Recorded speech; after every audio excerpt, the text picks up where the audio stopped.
This is TV 10 and 55 Focus, a program dealing with issues affecting everyone on Long Island and the tri-state area. Now your host, Richard Rose. Hi, I'm Richard Rose and welcome to Focus. Today it is our pleasure to have with us John Kemp. He is the new president and CEO of Abilities, also formerly known to a lot of people for the Henry Viscardi School there. Abilities has been in business for decades, and John is the new CEO and president there, and welcome to our show, John. Thank you very much. First of all, for people who don't know anything about Abilities, even though it's been around for decades and it's a landmark institution known around the world, I believe, and it's helped countless thousands of people, just for the folks who may not know casually or acquainted with it, what is Abilities? Abilities is a nonprofit organization based here in Albertson, and it reaches adults and children with disabilities, and locally as well as nationally, and the impact is felt even internationally. So we are a full-service kind of an organization. How many people do you think have been helped by Abilities through the years? Well, today, if we just took a look at a snapshot of today, 2,000 adults with disabilities are getting services, and we have 200 children in our school. And these children are children with very severe physical disabilities who are also medically fragile. Some of these kids come to school every day in an ambulance. Some kids have a very difficult time surviving, but we take them, we give them the freedom to move, we get them equipped in power chairs, they many times have head switches, a lot of them are nonverbal, so they're learning to use adaptive communication devices, and to see them liberated is an inspiring, exciting feeling. Yeah, because you know, it's the A to Z as far as the whole experience of helping people who have had to deal with some of these challenges, including getting them out in the workplace, starting their own companies. I've heard numerous stories of people who've been trained and educated through the whole Abilities experience, and it's really a phenomenal story, and we want to talk about that in this show. But first, who's John Kemp? You know, I mean, 8 months ago, you were hardly even associated with Abilities, am I right? That's correct. How did this all come about? Well, and tell us your own personal story, too, because obviously you would know what we're talking about here. I sure will. I was born without arms or legs, off at the elbows and the knees in 1949. And when just 15 months later, after my little sister was born, my mother passed away and left my dad with 3 kids, and I'm the middle child and the only one with a disability.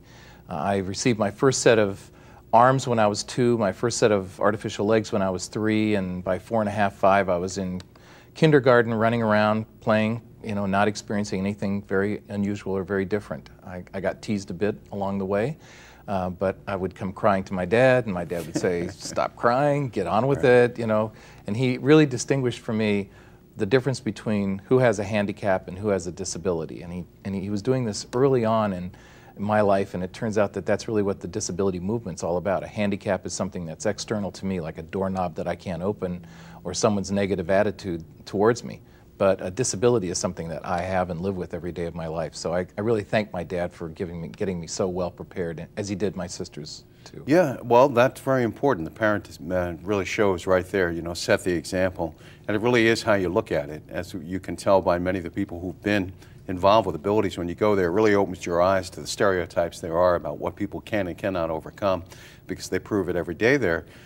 Now, in your case, I mean, you must have been dealing with experimental technology at that time, and we're talking early 50s, right? Right. When they're giving you new hands and new legs. At that time, this was all fairly experimental, isn't that right? That's right. It's really kind of a product of World War II and what the most recent war really could produce. But they were still very heavy prostheses and difficult and cumbersome. In fact, my first set of arms did not even have elbows, artificial elbows, so I had clamps at the end of my arm, upper arm, and I would learn how to open and close my clamps. I couldn't feed myself, I couldn't take care of myself in the bathroom or anything like that, and when I got elbows and learned how to operate my arms, I was really free. I could do anything I really wanted to. I learned how to play baseball. I was always the worst one, but I learned how to play baseball. So this was when you were a young kid? Oh yes, yes. And I always thought I was going to grow up to be like Hank Aaron or somebody like that. And I just kept trying and trying. But I had a great father and a family, and we played catch and did a lot of things throughout the day that would keep me moving, keep me going. Well, today, just when we're sitting in the green room getting ready for the show, you're sitting there drinking soda, everybody's shaking your hands. I mean, it just doesn't even seem like there's any difference. And to tell you the truth, I mean, it looks different, that's all. It's, you know, it just, when I look at my clamps like this, I think they look like hands. They just don't look any different to me at all. And honestly, everybody that I've come in contact with gets comfortable pretty quickly, and that's what I want. I want them to know me as a person and to just relate to me as an individual. Yeah, and you get a strong handshake. So, you know, and now you're training, though, to be in this job. Was this the field that you were in? I've always been in the disability field. I didn't know I was going to do this all my life. I actually became a lawyer and got into disability civil rights, and always thought that, you know, I would be somewhere in working for an organization but doing advocacy and public policy work and not running an organization like this. And I was in Washington, D.C., a partner in a law firm, and I got a call and they asked me if I would be interested in talking to them about it, and I said, no, I'm very happy, I'm doing well, everything's great. And they finally kept talking to me about it, and I said, I met Henry Viscardi when I was young. Really? And I met a graduate from the Henry Viscardi School who was my best friend in Washington, D.C. for many years until he unfortunately passed away. And I had heard all about abilities. And I said, okay, I'll take that flight up and I'll check this out. And What a coincidence that you met him. Oh, what an incredible human being. A very, very powerful man. I was 9 years old when I first met him. I was in Chicago, being introduced as the 1960 National Easter Seal poster child. And at this luncheon, Henry Viscardi was the speaker. And he gave this fire and brimstone speech, and it was just incredible. And somebody slipped him a note that said, you know, you've got to stop in 5 minutes. And he looked at the note and he looked at the audience and said, do you think I should stop in 5 minutes? And they said, no. And he tore up the note and he kept on going. And by the time he got done, he got a standing ovation. And my dad was so impressed with him. Henry was saying, or Hank Viscardi was saying everything that my dad believed in.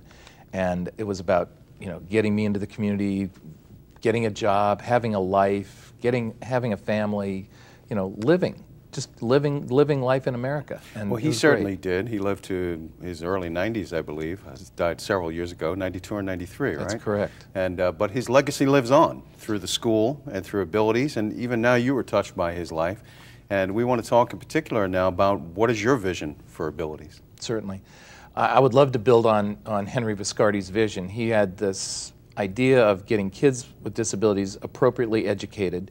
And, you know, years ago when he started, and almost 50 years ago he started the Henry Viscardi School, kids didn't have any opportunities to go to school. Kids with disabilities would be either left at home, or if the school system would allow them to come, that would be great. That would be very special. So he built the Henry Viscardi School 49 years ago. Next year's our big 50th. And he wanted to make sure that they were well prepared to go on to life, go on to college, go on to work. And then he, you know, before that he had started the employment area where he built Abilities 60 years ago. In Albertson. In Albertson. And he started in a garage, and he hired only people with disabilities, paid them at least minimum wage. They did subcontract work for the electronics industry and the airline industry and manufacturing, and he did etched glasses and all these types of businesses that he was really running through the nonprofit to employ people with disabilities. And if they could go out and get a job in the real world, then off they'd go. And so he really had this vision of a continuum of school to work to community, live good, full, rich lives, and be a part of it.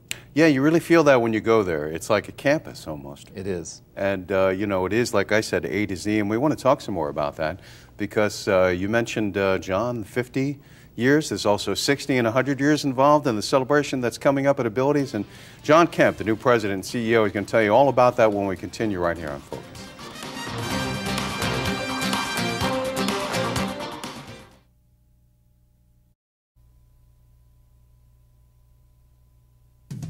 TV 10 and 55 Focus now continues.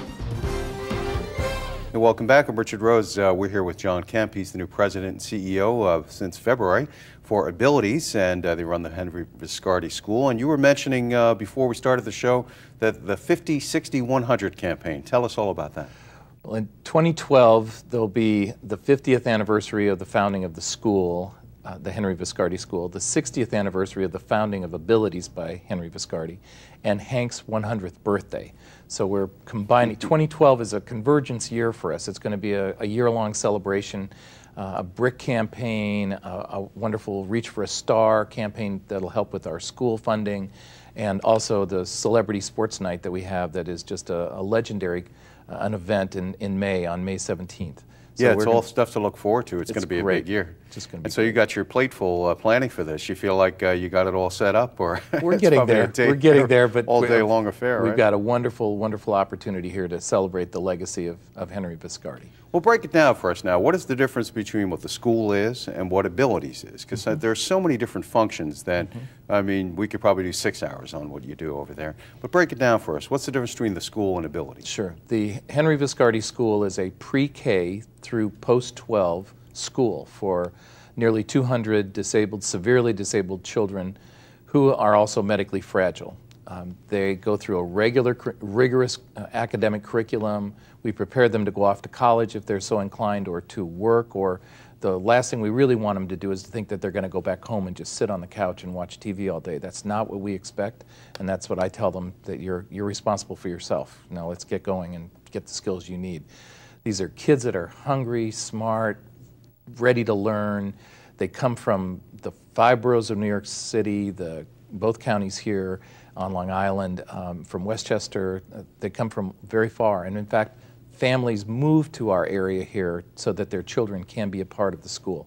So it's a great place, and we have a beautiful pool that is used for therapy and exercise. So we have just some of the very finest therapists and pathologists and teachers that you can ever find. Their hearts are huge, and they are totally committed to helping these children really develop into citizens and responsible people. So then we have abilities, and abilities takes young adults all the way through seniors and plus, and we work with them on whatever they might need. If it's transition from school to work, we have relationships with 25 school districts, plus we have employment training programs operating almost all year round in our center there. So you're able to place people in the workplace? Absolutely. We have a strong placement program and work with 200 employers in the community here that are looking for talented, qualified individuals who happen to have disabilities.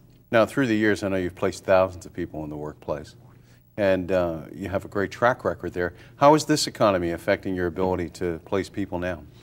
It's a challenge, but it's not impossible. And employers are getting choosier, and they're getting pickier, and I understand that, and they need to have someone who can, the cream will rise, and we hope that our folks with disabilities will be part of that cream that rises as well. But it's a challenge, and we want our folks to get every opportunity and equal opportunity to be able to work and support themselves. Now, there have been so many advances. You talked about yourself, the hands and legs that you were able to. You started out with the first rudimentary experimental types that you could barely do anything with, and now you're able to do virtually everything. When someone they come in as children to your school, when they are in need of these prosthetics, is that the correct term? How do you get them that? I mean, do they have to be sent away for surgery? Are these things surgically applied? Or I don't understand any of that. Can you explain that to me? Some might come to us with surgical needs, but we usually get them post-surgery, so that they come and they may be going through lots of therapies in learning how to operate their devices, operate their wheelchairs, their augmentative communication devices. Many of our children cannot speak, but have the ability to use technology to be able to speak, and so they're learning how to socialize using an augmentative device, and that's a challenge. But these guys are cool. These young ladies, these children, the young ones haven't even realized that they're different yet. And I talked to them about a culture of disability. I talked to them about pride in being who you are and being proud of the fact that you have a disability, that is a defining characteristic of you and will be with you for the rest of your lives. And not to let anybody put you down. Be proud of who you are. Yeah, that's definitely come through. We go there every year, and you always see that on graduation night. I would imagine sometimes they may even have their own ideas about how to improve things, about innovations, even in some of the devices that someone with a physical need might use. That's right. You probably have had people suggest things through the years. I wouldn't even be surprised by that. That's right. The user is the one who knows best what they need, and you'll be surprised at how the families, and I love the families, and I think the parents are just absolutely the best. They are the most committed folks. they're getting up at 5, 6 o'clock in the morning, getting their families ready, getting these kids to the buses. Off to school they come, to Henry Viscardi School. After school they're on their way back home again, and the families deal with the challenges within a context of other kids and maybe limited incomes, and they're really dealing with a lot of challenges. But the parents are just remarkable. I was always impressed with the businesses that you've set up in there so that people can actually, I mean, you have an actual retail shop, I believe a post office? We have a UPS store. A UPS store, We have right. a legitimate franchise UPS store. I mean, you come in off the street and get your item taken care of, right? That's right. That's right. And all the employees use the franchise, and we teach people every day, train them on how to work in that industry. It's not just for the UPS stores that we feed these young graduates, but also for anybody in the packaging and shipping industry. So we have a mailboxes, et cetera, and UPS. We have a Gap store that the Gap paid for that allows us to train young people on retail and clothing. They operate the cash register, which is like a mini computer. They're doing inventory control. They're doing customer contact relationships. Then we have a hospitality area where we teach them about serving people and taking care of sleeping rooms at hotels and dining facilities. And we have these on-premise, and we hope to have a banking relationship here soon. Can you say who, or are you working on it? We're working on it, Yeah, but okay. We've got a Tried to get really a scoop. wonderful I'm sorry, partner, John. and we've got a In really time. wonderful, exactly, in time we will have that. And we'll put it on. You'll have to let us know. And of course, some of these organizations then hire some of these people afterwards, after they become trained through the actual outlets that you have there? Absolutely, and they're getting paid at or above minimum wage. They're getting out. We have a very, very strong placement program, and I'm really proud of the people that work at Abilities Incorporated. That's a subsidiary. And the other subsidiary of Abilities with an exclamation point is called the National Business and Disability Council, and this is a national council made up of very large employers who get together amongst themselves and really talk about how do we advance the employment of people with disabilities, how do we market to people with disabilities, and how do we include people with disabilities who own their own businesses as part of the supply chain. So we have marketplace, workplace, and supply chain with these employers. Hey, yeah, they're good Americans. They're good consumers. They like to buy stuff too, and there's things to be sold. You know, I want to give my money to Yes. some company that wants my business, and so I hopefully that the company is accessible and knows how to treat me with respect as a person with a disability.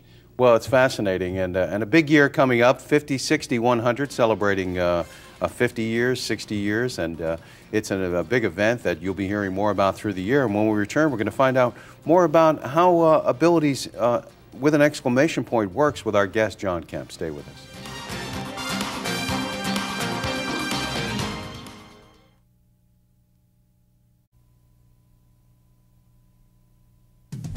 TV 10 and 55 Focus continues. And we're back with our guest, John Kemp. He's the president and CEO of Abilities with an exclamation point, also running the Henry Viscardi School, and a big year up ahead where you're celebrating 60 years of Ability and 50 years with the school.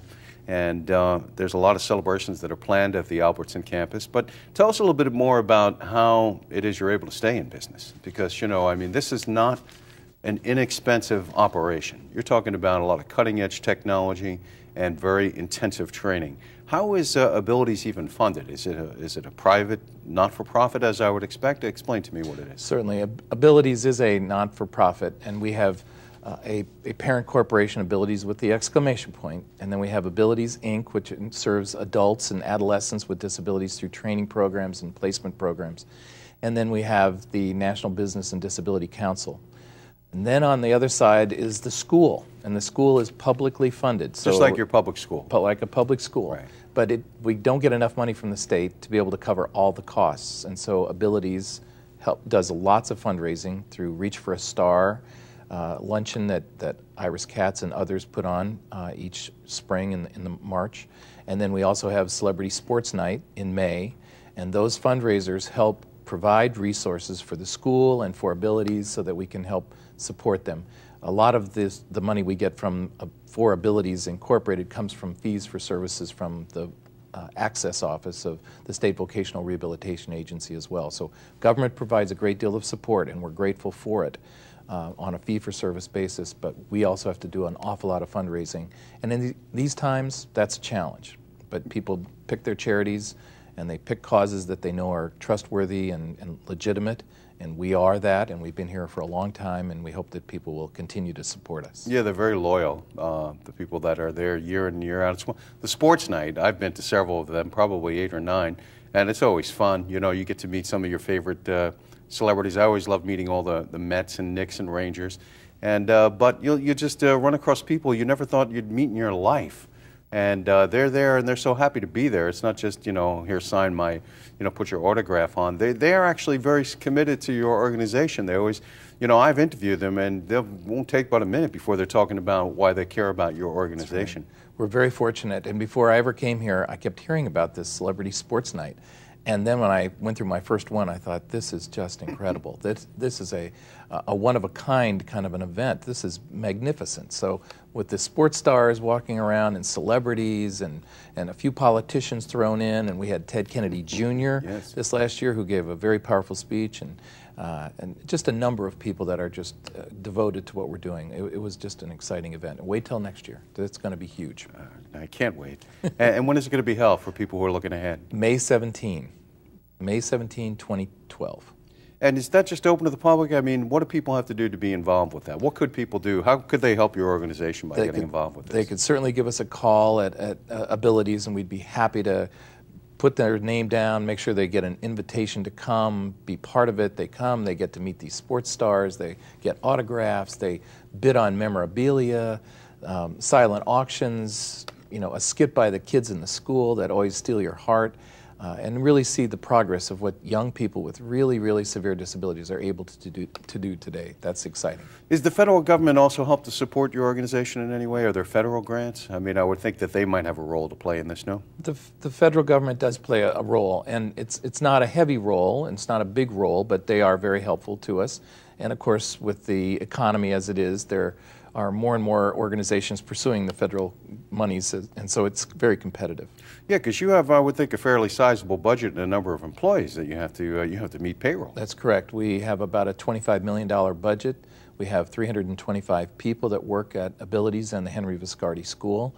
And so we have to keep the engine running. We have to make sure that our services are of the highest quality, that there are outcomes that the public wants to support, and that we're trustworthy. And we are. You know, we have a couple of minutes here. I'm wondering, what is the biggest challenge facing people in the world of abilities and special abilities? Are you satisfied that we've made enough progress to be inclusive? We're not there yet. We're just not there. We have a very low employment rate. If you look at the employment rate of people with disabilities, it's about 32, 33%. The employment rate of adults without disabilities is in the 75 to 80%. So we have a long way to go. If we just waited for natural tendencies to occur, we'd have to wait until the year 2070 to reach employment parity. And we're just not going to wait that long. You know, we got our civil rights, the first bit of our civil rights in 1973 with the Rehab Act of 1973. Then we had the Americans with Disabilities Act in 1990. Those were amendments were made in 2008. And we are anxious to get on with our lives. There are lots of qualified people with disabilities who are going through schools, coming out into the community, and they don't want to be tax users, or they don't want to consume taxpayer money. They want to contribute. They want to buy the flat screen TVs and their own homes and their cars. So a job is the way to get them to freedom, and that's really what we're all about. You glad you took this job? I'm delighted. I've just never been happier. I'm so honored to be the president and CEO and to follow Henry Viscardi at Abilities. It's just a personal honor for me. Well, we have about 30 seconds left. One more time, explain what 50, 60, 100 is to everyone out there. 50 years ago, the school, in 2012, 50 years ago, the school was founded. 60 years ago, Abilities was founded. And 100 is Henry Viscardi's 100th birthday. Quite a tribute and quite a year ahead. We want to thank you so much for joining us today. John Kemp, President and CEO of Abilities with an exclamation, Abilities Inc., and the Henry Viscardi School. It's got it all. And we want to thank you, John, for joining us. We appreciate that. Thank you for being there. I'm Richard Rose. Be sure to join us next week for yet another edition of Focus.